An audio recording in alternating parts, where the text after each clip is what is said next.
Hey there, this is Pearse Umlauf with Jeep Jamboree, and you're listening to Trailhead.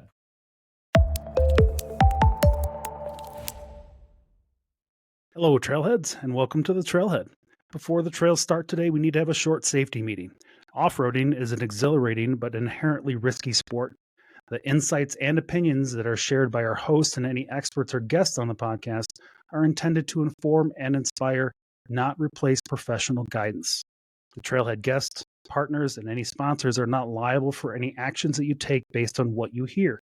It is your responsibility to seek professional advice and make informed decisions, especially when attempting potentially dangerous activities. Always check current trail conditions and comply with local laws and regulations.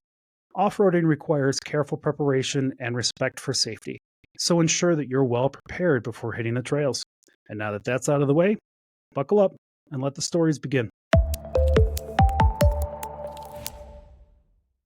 Hey Trailheads, welcome back to the Trailhead, where trails start and stories unfold.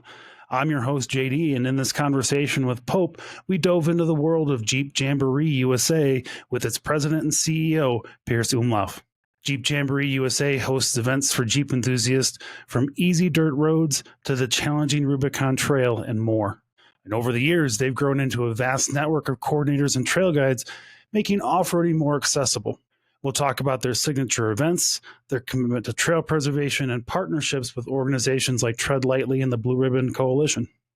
So get ready for an exciting journey into the heart of off-roading with Jeep Jamboree USA. Now let's hit the trail. Welcome to the Trailhead, where trails start and stories unfold.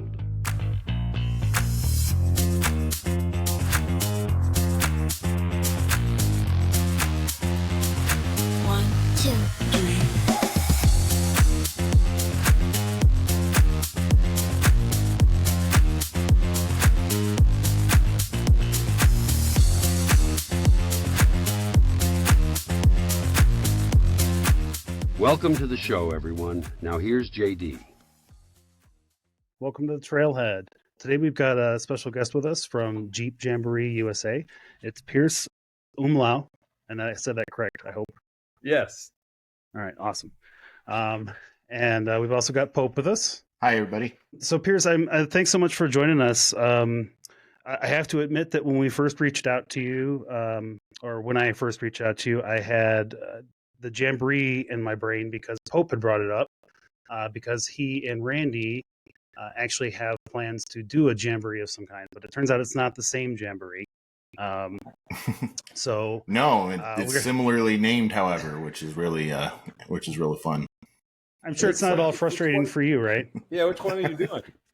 We're doing Jeepers Jamboree. Okay, yeah. That's where our program started. So Mark, the founder of Jeep Jamboree USA, was the founder of Jeepers Jamboree. And then in the 1980s, Jeep came to him and said, we'd like to take this program, kind of domestically across the United States, nationwide. And he started the Jeep Jamboree USA division of that and broke away from Jeepers Jamboree and started what is Jeep Jamboree USA. So, yeah, the founder of Jeep Jamboree USA is the same founder of Jeepers Jamboree. We work hand in hand with Jeepers Jamboree throughout the year on the Rubicon on special projects. So there's a constant lot of things we do together out there. They run, obviously a different series of trips on Rubicon. They run 2 a year.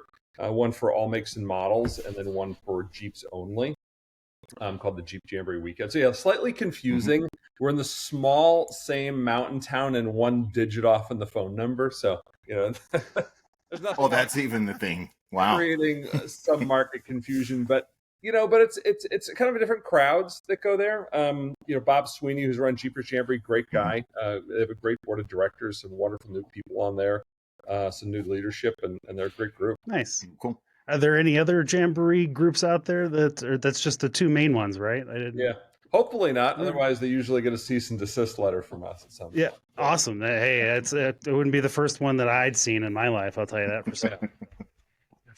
I feel like when if you're doing off-roading for long enough and you get a certain amount of depth into the industry, you're either issuing them or you're receiving them. Or the other.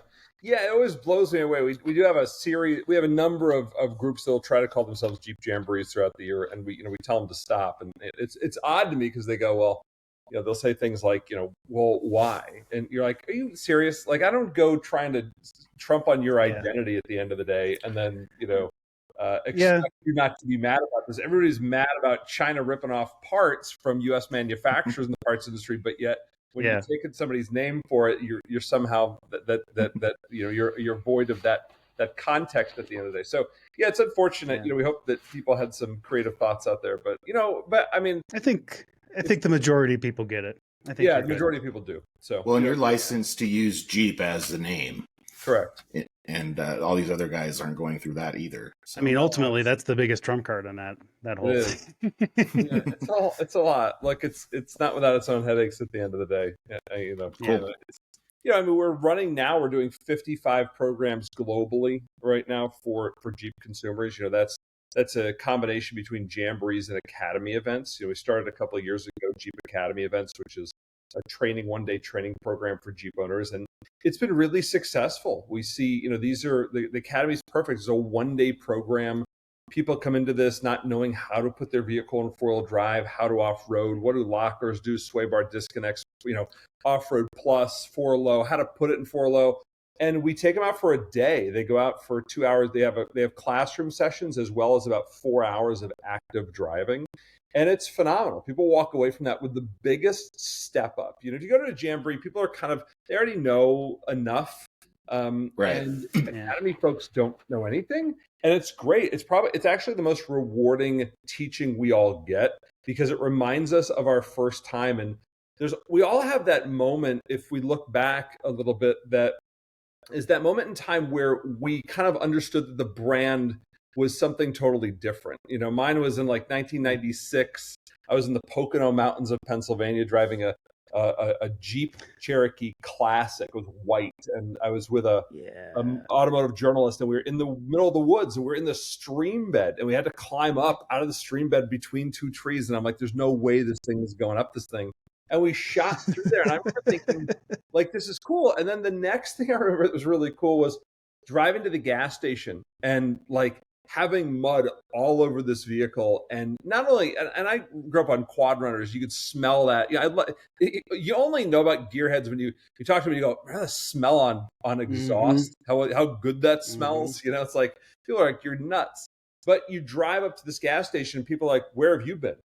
And you're like, this is kind of cool. This is a little badass. This vehicle's covered in mud. And that was my first experience recognizing that the capabilities of this vehicle was much more than I was used to. And it really meant something different. And then I think for us, that's the lead into the community. The off-roading is just what people do. But when you get out there, the thing that I miss the most now is not being around the people. And I think that to us, like we're going up in 2 weeks, we're shooting some content on the Rubicon Trail. And I'm going up with Ty Devereaux, who's our COO, Sean Gulling, who's our vice president, Peter Andrews, one of my board members. We have our videographer going with us. And I can't wait. Like just the 4 or 5 of us going up there on the trail, we're camping out for the night. Camping's taken a different turn. We have our Starlink and our Jackery out there. But I'm so looking forward to just cracking open an MRE, boiling some water in my jet boil, and sharing stories around the campfire with each other. So it's the highlight of my month, So that's the stuff that we love more than anything. Is that how you ended up with the Jeep Jamboree USA organization, or what were you doing before you got to this? Because you've been doing this for 19 years? I was 26 years. It's been a while. Good Lord. Yeah, it's I was right out of high school, and I was a terrible student. So I had my own landscaping company in high school though, and in the town I grew up in, there was an automotive photojournalist, and Sue Mead was the journalist, and she said, I need someone to lug my bags to an event in Colorado called Camp Jeep. And so I said, okay. And so she's paying me $100 a day. And I got on this plane with her. We flew out to Denver, Colorado. That's right when they launched the TJ. And so we got into to Denver Airport. It was at night, and I hadn't been anywhere past west of the Mississippi. And so landed Denver at night, and I remember driving this. It was a 4-banger, and it was trying to go through the mountains. You'd hit the mountains at 5th gear at 65, 70 miles an hour, and you'd be at the top in 3rd gear doing about 45. And we ended up in Vail, but I didn't see the mountains because it was dark. And so the next morning I woke up and it was like, holy shit. That's a hell of a reveal. This is unbelievable. And we drove down to where Camp Hale was, and you saw the sea of Jeeps and, 35 tractor trailers that had brought in all the Jeeps. And Mark was building the off-road course there. So he was in charge of the Jeep 101 course. Met Mark through Sue. And then, I met Mark and went to California about a year later and ended up going to the Alaska Jamboree with Sue on a media trip and the Ouray Jamboree with Sue on a media trip, and got to meet the family, got involved in the family, and then started to go to college out west. And it just wasn't my forte. And so I'd be in class doing budgets in my head and what could we do for adventures. And Mark and I became very close over the years. And then, unfortunately, but he had a great life. He passed away about 10 years ago. Now I'm the obviously president CEO of the company, but I worked my way up from reading surveys, of consumer surveys to understand what it was like. And I still to this day, though, with my team, and you can ask any of them, I'm the first guy to clean a toilet on our events. We don't have a hierarchy in our organization. It's whatever it takes to get the job done. So there's not this mentality, and maybe the president CEO on paper, but when we're out there together, it doesn't matter. It's this is the task. We all need to be a part of it. It doesn't matter what it is. And that's just it. Trust me, I sit way too much behind my computer screen on a daily basis, managing issues and problems. I would much rather be on the trail. Well, you guys are a giant organization now, right? Well, we're getting there. We're big. We have about 11 to 12 people on our core team, and then we have 30 coordinators around the country, and then almost 700 trail guides. So it's a big network of people, and it's really the network that holds this together. Jeep Jamboree is a division of a company called Mark Smith Off-Roading Incorporated, or MASOR Performance is the company.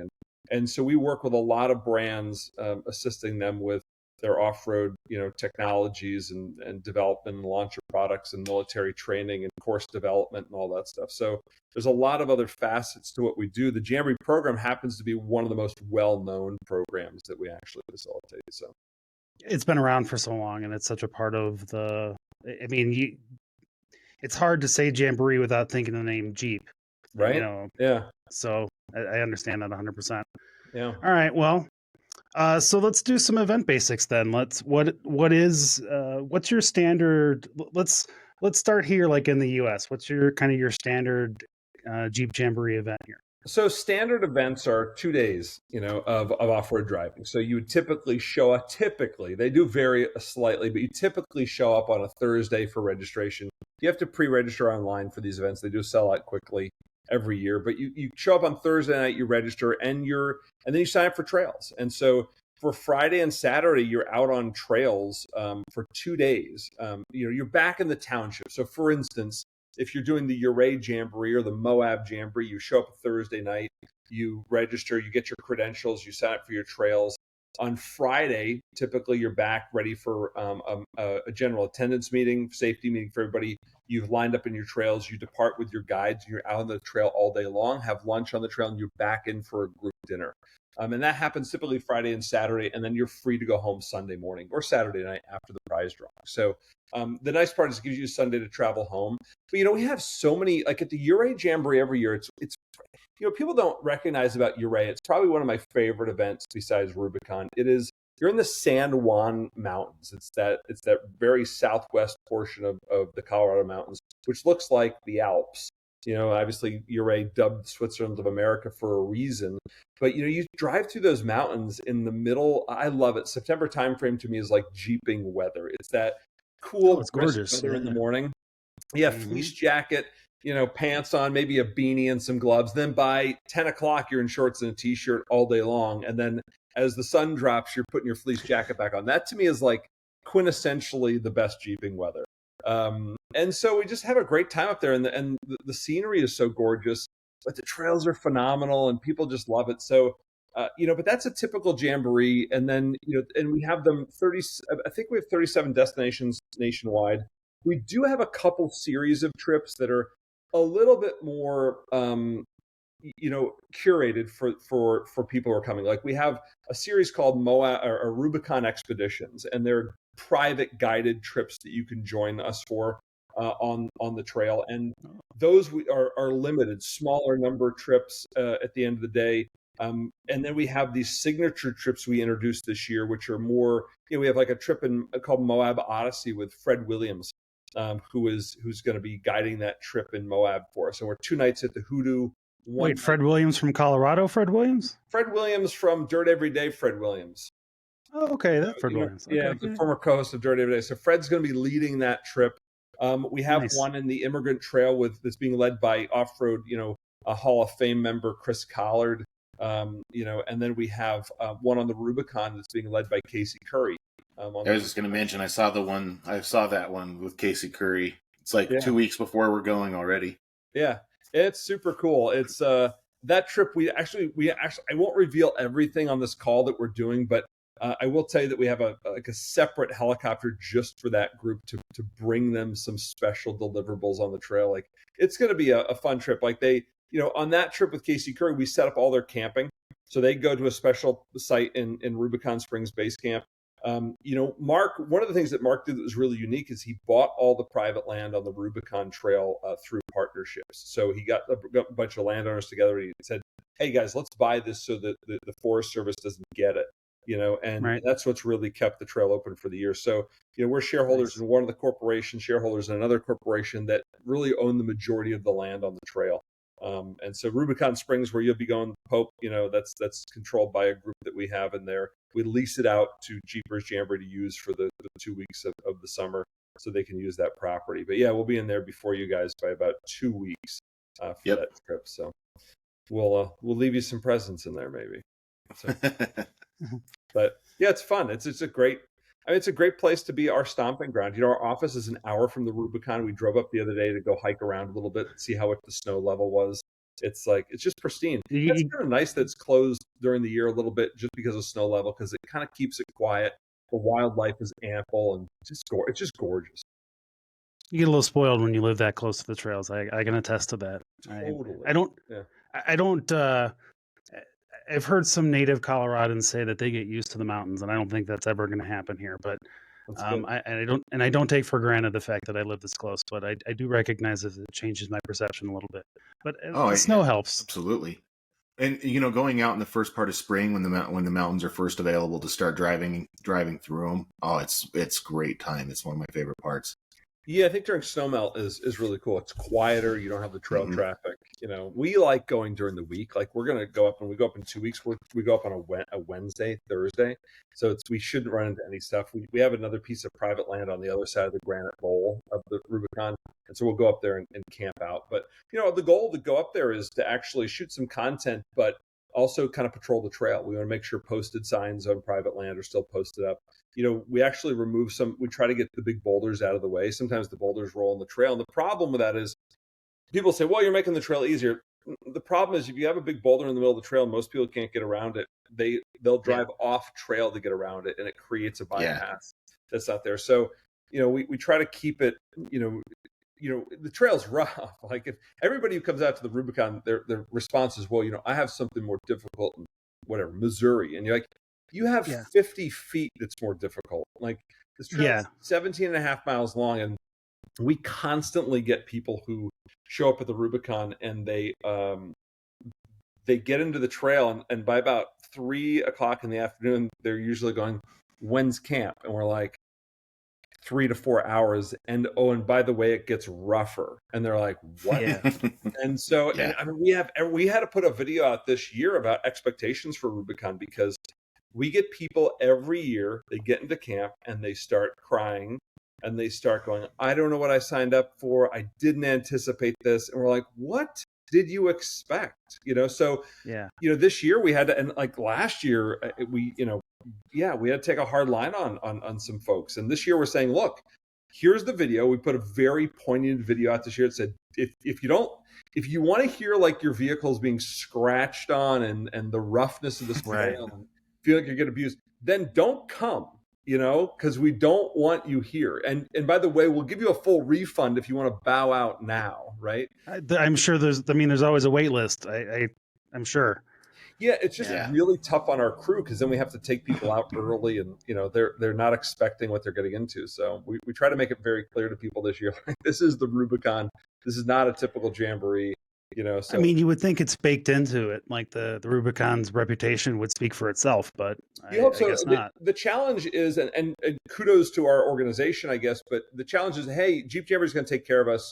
I'm under good care with this organization. I think if they've been to other Jamborees, they think, hey, if I get in too deep, they'll get me out. And this is one of those trips that we have to say, you better understand what you're getting into. Like, we'll take care of you, absolutely, but it's just more rough than you would expect. So it's a physical journey. I think I'm an old fan of NASCAR, and NASCAR, it's a sport unto itself because it's a lot of physical effort to keep that vehicle on the road for 500 miles. Regardless of whether or not you're going in a circle or not. Right. And the same thing goes for 17 miles of off-road trail. Exactly. Yeah, even just driving through Moab for 8 hours is going to give you like a pain in your shoulder or something. You're absolutely right, by the way. Yeah. If I spend 8 hours on the trail, I'm done. I'm like, get me out of the trail, I don't know how Mark... Especially at this age. I've reached the age, yep. Yeah, you're going to bounce around. There's only so much you feel like doing. I don't know how Mark did the expedition. I mean, he did the expedition from the Expedition de las Americas trip in 1979. It was it was 20,000 miles. 20,000 miles, 21,000 miles, and he was when he did it. And I'm like, I'm 46, and I'm like, no thanks. So no, I'm starting to look at things like hydro assist steering because the new steering that I put in is making it harder and harder to turn, which makes my days shorter because it's just by the time I get so tired, it's a thing. And you got to be prepared if you're going to do the Rubicon. So this is a warning for you. If you're listening to the show and if you're going to do the Rubicon. Oh, yeah. As a kid, I would bring a protein shake. Throw your sleeping bag out in the rocking camp. Now I'm like, look, do I have a cot? Do I have a thermarest? Do I have a big pillow? Do I have... We were just talking about that with Dan Grech and the Road Shows Me, and he's talking about the fact that his first trip was from the top of North America to the bottom of South America, and he did that in the back of a Jeep, and no big deal. And now he's got the camper, and he's trying to get the big back shell because he's just older, and we're just there's something to be said for it. I'm glad there's a market for it. He's building a luxury vehicle to take out on these expeditions. Essentially, I would too if I was him. At my age, I would love it. So the Rubicon's more difficult. Are there easier jamborees? Is there anything that's kind of, I don't want to say dirt road, but for me, there's a 1 to 3 level, and that 1 is kind of a forest road level, and dirt road, it's kind of a bumpy, but you're not gonna, really need a huge suspension for it. We have some. Like Uray is a great example of some dirt forest roads, but typically. The audience wants something around, we like to keep a variety of trails at a lot of jamborees. So when you go to a jamboree, the ideal jamboree has, scenic trails, intermediate trails, and difficult trails. And it's kind of a variety for everybody. I think the biggest shift we've seen over the years is, tire size. When I started this 26 years ago, a 31-inch tire was like, whoa. Yeah. And then it was 33s. I remember we were just joking about this the other day at the office going, remember when 33s were like the big deal? Right? We're going to go to 33s. And then, Jeep ended up putting 31s on a vehicle. Now they're coming out with 35s. And so it's like the 37 is the new 33. And a lot of people run 40s and 42s now. Like I myself, I run 42s on my Gladiator because 40 is just too short for it, and we've got... Also, based on what we're doing, that's like shooting a 10 gauge, though. Come on. If you've seen my build is like shooting a 10 gauge. That's funny. I appreciate you saying it, Pearse. I don't have to say it. Yeah. Mm-hmm. Well, I grew up. My dad was like, "You better hit this with a 410." He's like, "We just do skeet." He's like, "You got to hit it with a 410." So it's like maybe both pellets would hit the bird. But you've got the bigger vehicles have the bigger tires requirements. Like there's a lot of people say, we used to run these trails in Moab on 33s, but the Jeep was also much smaller than it is now. Yeah. It wasn't designed to fit 4 people in it comfortably plus cargo. It was, and that's I a big think difference. that, if you look at what changed this industry, and I'm a big believer in this, the 4-door Wrangler literally changed how people recreate. I mean, we had people who would literally call our office and be like, I'm not Jeeping anymore. And we're like, why? And they're like, well, we're having kids. And having kids was the deciding factor whether or not they had a Jeep or not. And so they're out of it. And then we would get calls years later after the 4-door came out, and they're like, we're coming back. We're bringing the whole family. We're like, what changed? They're like, we bought a 4-door. It literally made it accessible to families to still go out and recreate. And I grew up as a kid. We camped, and my dad took us out camping in canoes, and we'd hike. And but you could only go as far as you could travel in that device, so when you're hike camping, you could, as an 8-year-old kid, you couldn't go very far, and a canoe was just tough because you had to load it all in there and make sure it all didn't tip over.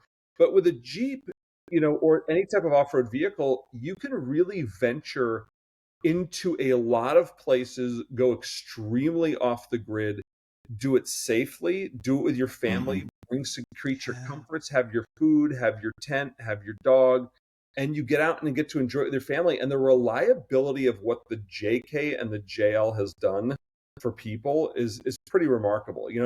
I always say to people, the most remarkable thing about the Wrangler or the Gladiator, is that when you take it over a really difficult trail and you hear this banging and clanking all day long on the rocks, you get back on the road and you throw it in 2-wheel drive and you're going down the road at 70 miles an hour. And that's the most thing. Absolutely.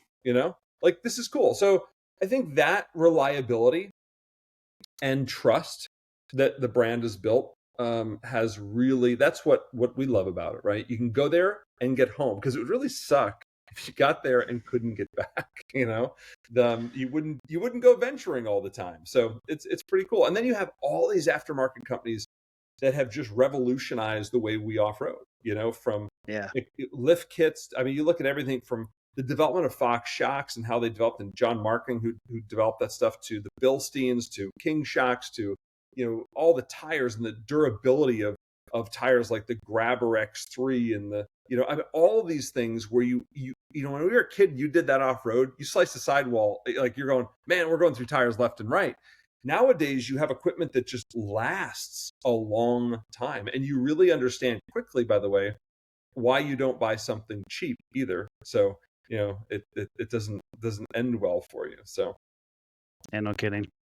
Do you guys have limits on the tire size that you can bring to the event, or the minimum tire size? We do. We have 40-inch tires now. Now, years ago it was 35, and then we moved it to 37, and now we moved it to 40. So that's been changing. And people always ask us, they go, well, why can't I bring 42s? Like, and it's really, you start getting in, for us, insurance, and we pay $250,000 a year in insurance to be in business every year. And what our insurance company does, they said, look, anything over a certain level is considered a competition vehicle. And so you fall into a different category. So people always knock us a little bit. Now, we let trail guides go. There's exceptions for trail guides to do that because they're the tow trucks, and we get exceptions to recovery vehicles. Yeah, but at the end of the day, it's really about, and the reality is we don't see a lot of 42s out there. We see, but 40s are becoming the new 37. And so I think in 5 years from now, it'll be, you'll start seeing vehicles out with 37s from the factory. I think that's probably realistic, You think this is a quick sidebar, because I'm just thinking of it. Do you think that the change in tire size is proportional to the difficulty change in the Rubicon Trail and other trails? Because I don't know. We, not that I'm a purist at the end of the day, but we run 37s on the trail all day long, and I think 40s. Well, we're looking at putting a mechanic rig together for Rubicon, and we would put 40s on the mechanic rig just because we're going to be in there consistently and more frequently. So we would put Dana 60s, and we'd put 40s on it, only because we'd be running that constantly on the trail. We want to make sure it's something that's durable to take the abuse. We're not back in the shop, but occasionally we take the Jeep brand through there in stock Rubicons and stock Gladiators, or Wrangler Rubicons and Wrangler Gladiators, and they make it. They actually do a pretty good job. It makes you drive a little better. It really hones in your guiding technique, but it's something that is, definitely challenging to do. But I think that 37s, the trail changes constantly, because every year, depending on the weather you get and the runoff you get, it does move around a little bit.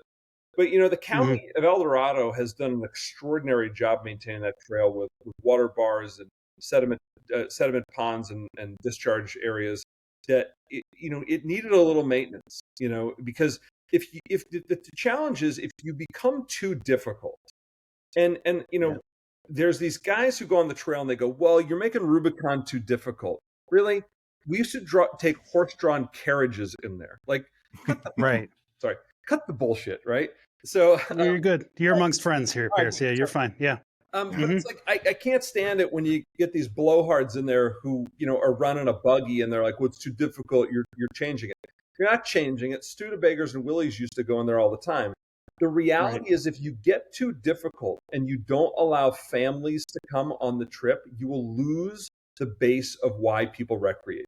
If the only people that recreate are the guys in buggies at the end of the day, then there's no reason why you'd keep a trail like that open. And the reality is the majority of people won't fight to keep it open. And so, we are constantly facing an uphill battle with environmental groups and other groups who think that they know what's best for the Rubicon Trail. And you only win that fight when you have a lot of users who use it. You can't go to the dinner table at the end of the day with a couple people and say, we want change. And the majority of the group goes, well, we don't want that. So I think families and having it accessible to more people is really necessary to keep that trail open in the future. And I think you're right. Like there's trails like there's a trail here called Carnage Canyon in Colorado, and it's one of those ones that's meant to be, it's meant to cause body damage. It's meant to be for folks like Pope that want to do the extreme stuff. Yes. But I think the vast majority of us are running 35s and 37s and want to be able to get the vehicle home at the end of the day. That's true. Ultimately. I mean, because people like Randy and myself with our Jeeps, we're rock crawling in certain areas so that our Jeeps are crazy. Like they're almost buggies, basically, right? And so we kind of have a little bit. We're the extreme. We're not the normal people who are trying to go out wheeling. I was wondering about that though. My audio broke up as soon as we were going. And before I forget, I wanted to ask, like a lot of the people I wheel with are running 42-inch tires on a regular now because of that. Even like, most of them are social media influencers, and that might have partly why we're all doing it. But it also has you might have an outsized sample. Yeah, but we're also in in terrain that requires you to have a lot more clearance, and it's just extremely beneficial to it. Although we've been doing it on 37s, and now suddenly we need 42s. That's another story. Anyway, are you guys looking at in the future increasing it to 42? Or are you happy at 40 right now? Just getting it to 42, start inviting so many buggies in, or?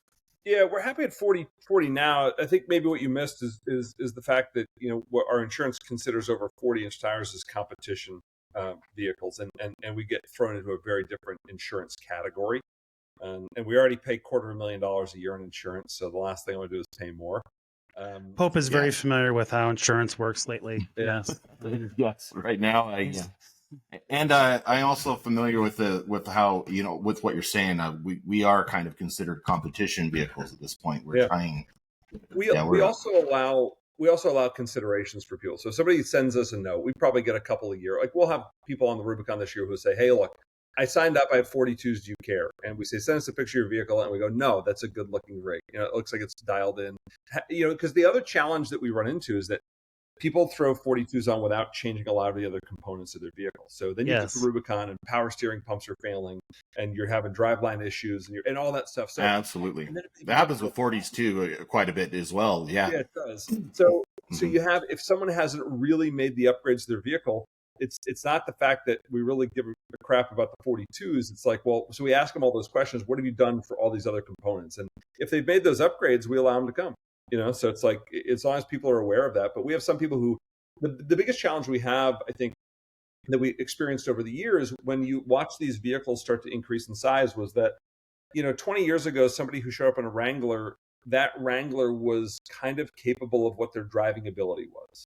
Now you have people showing up with a 4-inch lift with 37s and they go, I can do the difficult trails, right? And they get on a difficult trail and they're either terrified or they just bought this vehicle and they don't know what they're doing. So we've had to change. Well, they're scared of the body damage or. Oh yeah, very much so. And the challenge is now we have to have a tech inspection where it goes through the vehicle and we go, okay, the vehicle's fully capable of this. But now we have a participant profile and we say, because the first question is, well, how many jamborees have you been to with this vehicle? Well, none. This is my first time. Then we go, okay, the vehicle's capable of this, but you're capable of this. We're going to bring you down here because it's much easier, by the way, to have somebody have a negative experience that it was not hard enough. You can always say, come back on us. We'll give you a discount. Come back and join us if you want something harder. It's much more difficult to have that conversation where you say to somebody, I'm so sorry about the $2,500 for the body damage you did, So right. It's easier to manage the expectations on the other side of that. So to that end, so you don't let people bring rental vehicles out here, right? You can. At Moab, you can rent a vehicle and go with us. And then you just have to, okay.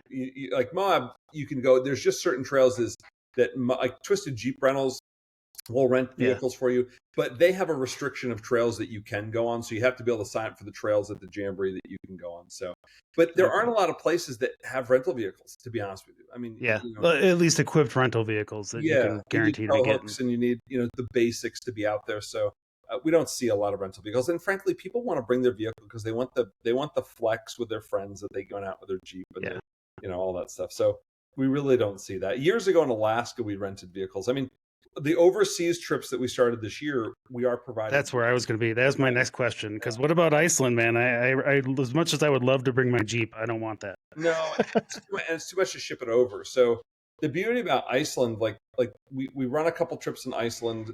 We just finished the Iceland. It was called the Winter Odyssey, and it was spectacular. I didn't go on it. Jake Horn in our office went, and I mean, he said, Pearse, I have never been on a trip like this. They drove over the largest glacier in Europe. They have 44-inch tires. If the vehicles break through the glacier, they have to have them out in 15 minutes or they freeze in the glacier. So it's a scramble to get them out if they break through and get in there. But it was just spectacular. And look, those trips are pricey, don't get me wrong. But the vehicles, hotels, a lot of the meals, not all of them are provided.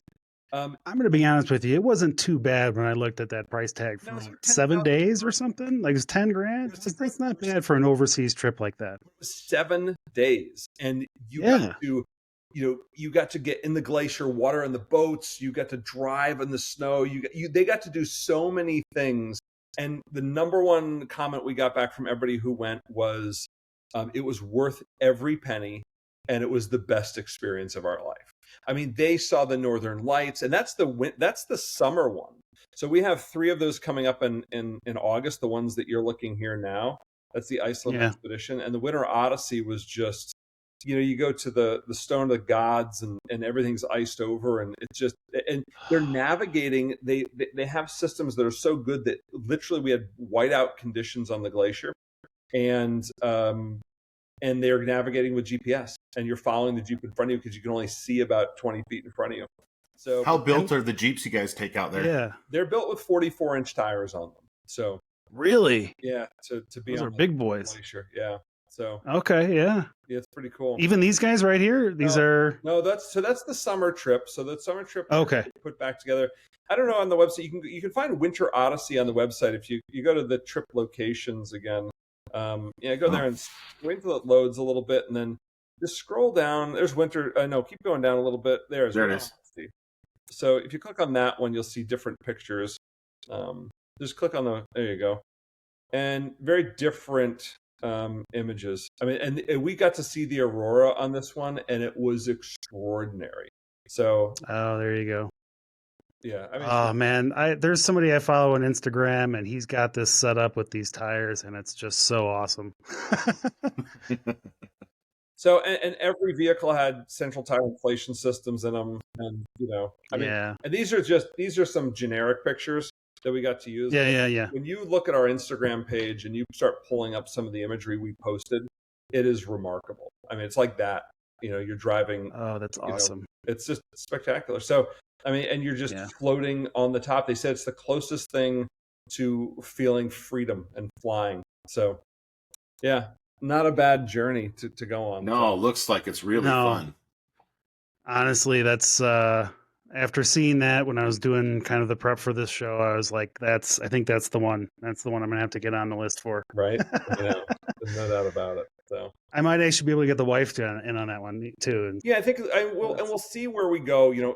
Our parent company again, MASOR Performance, will start, I think, offering trips as well. We have a lot of people just interested in adventure. So the Jeep Jamboree side will always stay exclusive to Jeep, but the MASOR Performance side, we're looking at a Grenadier trip in Africa in 2025 using Grenadiers. We're looking at a Toyota trip or a Land Rover trip in New Zealand, because they have old 110s over there in 2026. So, we have just our consumers, the folks who did that Iceland trip, they just want the next adventure. They want something different. And they're going to get addicted to it like people who do cruises. Right. Yeah, I know. Hopefully they will.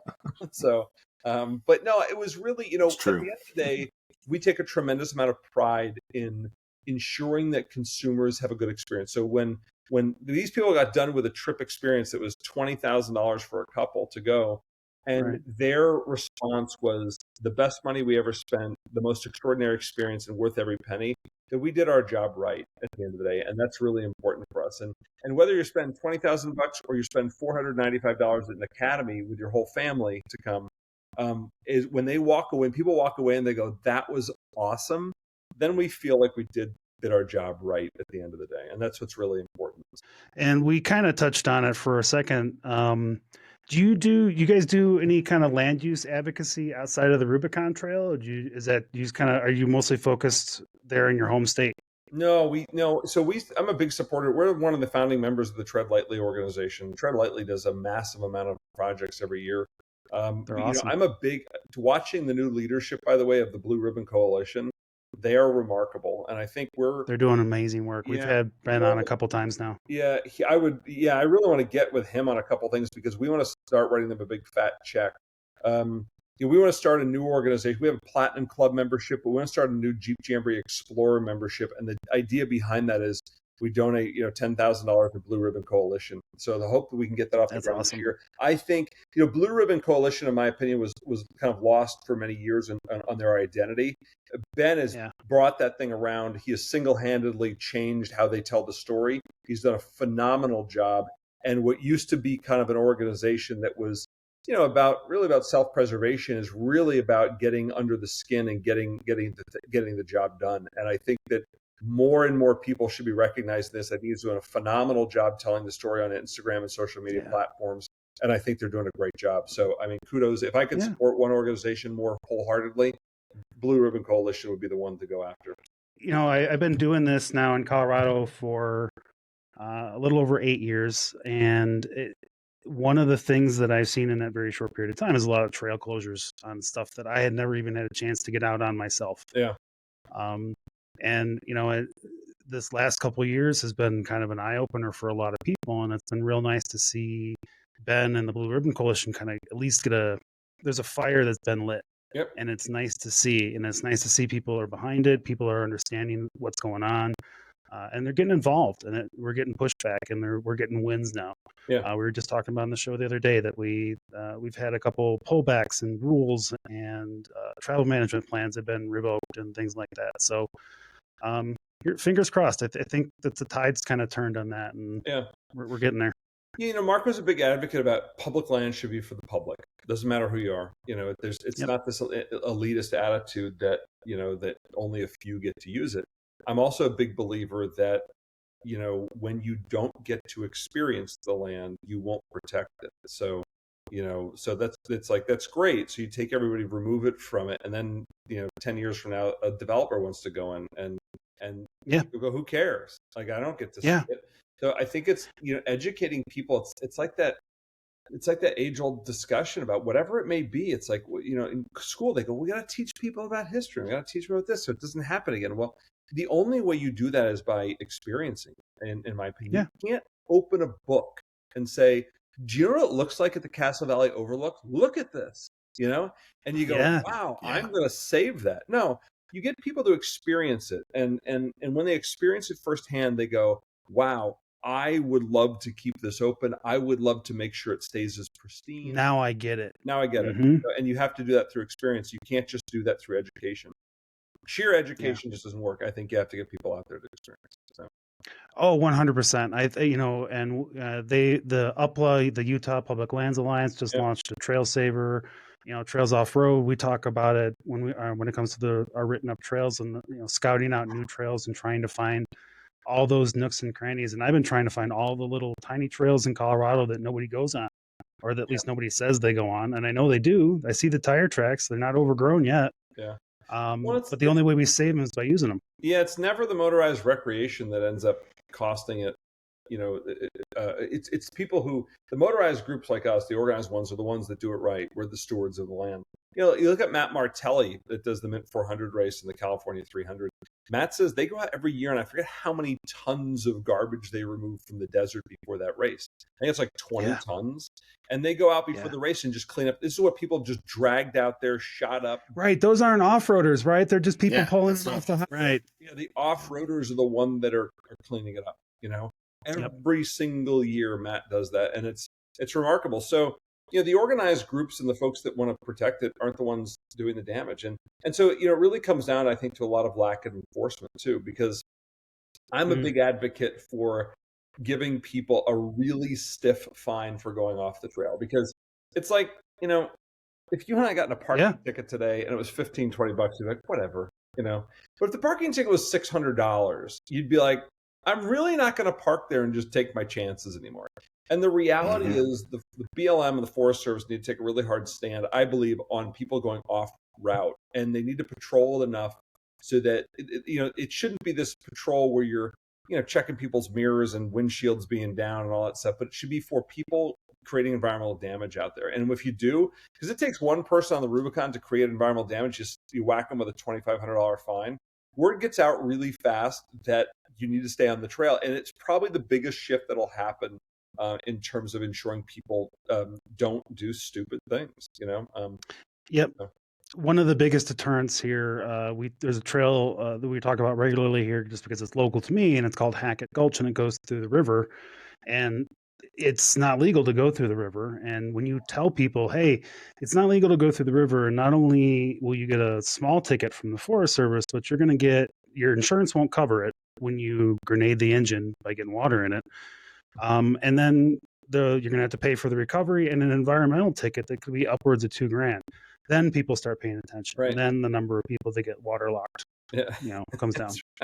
That's right. Yeah, we had a guy who come to an academy a while back, and he goes, I'm here because I spent $5,000 waterlocking my engine, So he goes, I'm trying to learn. Anyway, good money spent. So, yeah. I mean, I feel like going to a Jeep Jamboree training of any kind is probably a better way to spend $5,000 than buying a new engine. Yeah, $495. Do you have those 101 classes at every Jeep Jamboree? Is that one is like a special thing that you set up on the side? Yeah, they're on. So we have JeepJamboreeUSA.com, which is the Jamboree schedule, and then we have Jeep Academy Adventure, JeepAdventureAcademy.com. And Jeep Adventure Academies are just those trainings. We have 12 locations this year. They happen to be at some of the same locations at Jamboree. So we have one on Rubicon. We have one in Moab. We have one in Hollister. We have one in we're doing one this weekend in Coal Mountains, the Coal Township at AOAA, Anthracite, off-road adventure area. We did one last weekend in a new private land called the Bren Franklin Range outside of Pittsburgh. We have Uwharrie. We have Springfield, Missouri. We have San Diego, Palm Springs area. We have Phoenix. We have Texas. So we have them kind of spread out throughout the country, and we have 3 days of events. So you only sign up for one day, but each day is a new group of 35 vehicles. And we keep it to 35 vehicles because we want to keep a lot of personalized, attention to people. So when the group comes in, we split them into two smaller groups in the morning. And those groups get 4 guides in each group. So about 17 Jeeps has 4 guides. And we walk them through the trails. So it's just a phenomenal experience. We watch people come in and they're very kind of closed off. They're very quiet. And by lunchtime, when they come back to the tent, they're just roaring with excitement. And by the time they come back in the afternoon on their second trail ride, they don't want to go, and they're like, what's next? Yeah. And the cool thing about going to an academy is you get early registration opportunities into a jamboree. So the following year, we give people who attend an academy the ability to register early, and about 25% of the people that go to academies will actually register for a jamboree. And so well, that helps you. They're prepared. it does. I would much rather have people go to an academy first and then a jamboree, because they're familiar with their systems. They kind of understand how the vehicle drives. They're a bit more, and they're willing. They're wanting the next step, right? So, Right. yeah, it's a really great course. And like I said, and the people we have show up at these are the coolest people. I have to be honest with you, like, when you talk about Jeep owners in general, it's just neat. Like, we had a woman at an academy recently, and she was like, this is about 2 years ago, and her vehicle broke. She had an issue with it. So her husband took it to the dealership. We called the dealership to get the part, and luckily we knew the manager, so he got him right in. But we're like, hey, why don't you drive our vehicle? So we're driving around the woods of Pennsylvania, and we said, so what do you do for a living? And she's like, well, did you hear about that asteroid that rocket that just hit the asteroid, 17,000 miles away? And we're like, yeah. She's like, that was my team. We missed it by 1 meter. We missed the mark by like 17,000 miles, and we missed it by a meter. And then last year on Rubicon, we had a guy driving through Gatekeeper, and he's like, this just defies logic. I don't understand this. And he goes, and I designed all the off-road systems on the Mars rover. Really, broad group of people that come to these, and it's just fun, so you just don't know who's going to be out there. It's a great time. Yeah, I've met some really interesting people over the years doing this, and people I wouldn't normally expect to be people who would want to be out in the woods all the time. No, like nerds, rocket scientists. They're usually afraid of sunlight. Yeah. So with the signature events, what else is in the future for Jeep Jamboree USA? We hope to expand the Academy program next year. We're hoping to add 2 new locations. We're hoping to add a couple more jamborees. Actually, we have one in upstate New York that we're looking at right now. So, the goal is to continue to expand some new areas. We're always up against, with as many events as we do, we're always up against land access issues, right? And back east, we have private land, and those private land changes. But we hope to throw some really unique trips on the schedule for next year. I know that we just scouted. Sean Gulling, our vice president, scouted with Sean Holman the other week, the old Mojave Trail. And so Sean Holman is I think everybody knows him. He's the former editor of Four Wheeler Magazine. He is a big land advocate for the Mojave Trail. He sits on one of the commissions out there to keep the historic preservation of that trail open. So next year, we should be offering a Mojave Road overlanding trip. It will happen actually in 2 parts because it's so long. Okay. It's like 700 plus miles. The first route will be about 3 days, 4 days, 3 nights. It'll happen in the spring, and then the second half of the trip will actually happen in the fall. So you'll sign up for both, and you'll have to do one in the spring and one in the fall.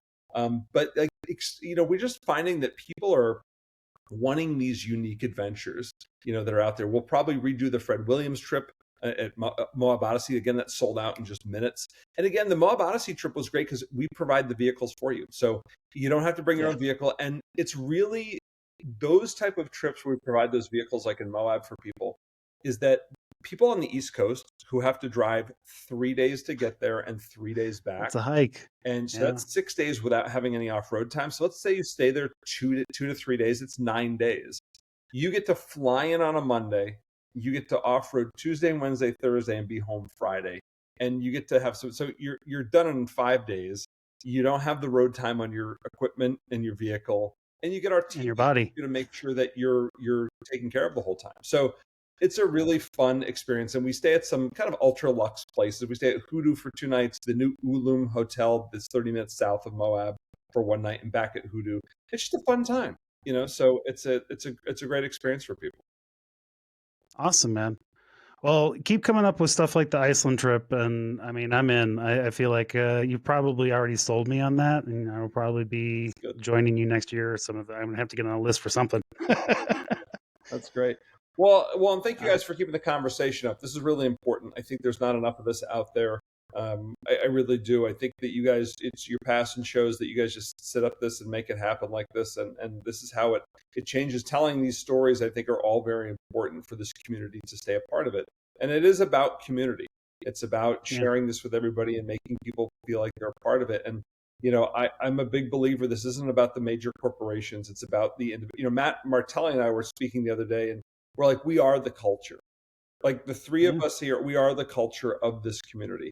And it's, these big conglomerates get to walk in here and say, well, we're the culture. And you're not, you're partaking. It's fun to watch them try, though. Like every once in a while, you see somebody try to muscle in, and the community's just like, "I'm not having it." And they just fade away. It's very interesting, to say the least. So you have to, when you come in as a big company, you better be providing value to the end consumer, because otherwise, everybody will call you bullshit. So and they gotta believe you're authentic. If they don't think you're authentic about what it is that you do and your passion for it in the first place, I agree. They're not going to want to do it with you. I completely agree. So, you guys wouldn't have been around that long if you weren't doing that. So kudos to you as well. Yeah, thank you. All right, man. Well, anything else that you would like us to know before we get out of here today? Absolutely not. No. All right. Well, thank you very much, Pearse. Pope, do you have any other questions before we let Pearse back to his evening? No, I don't. It was great to meet you. Thanks for joining us tonight. I appreciate it. You too. Have a great time on Jeepers. It's a fun time. It's a great time of the year to be there. So you're going to have a wonderful trip. So awesome. I'm excited. It'll be our first time in Rubicon, and it'll be a party. You're going to fall in love with it. It's a great place. So cool. I really got to do it. I got to get the Rubicon done. I just have to do it. It's been on my list. Yeah. I know. It's been on the side of my Jeep this whole time. Your Jeep's ready. Do it. It is. Oh, I know it is. So that's JeepJamboreeUSA.com. Instagram, they're Jeep Jamboree USA. Pearse, President and CEO, Jeep Jamboree USA. Thank you again for joining us. Appreciate you. Appreciate it. Thanks, guys. You're welcome back anytime, man. Thank you.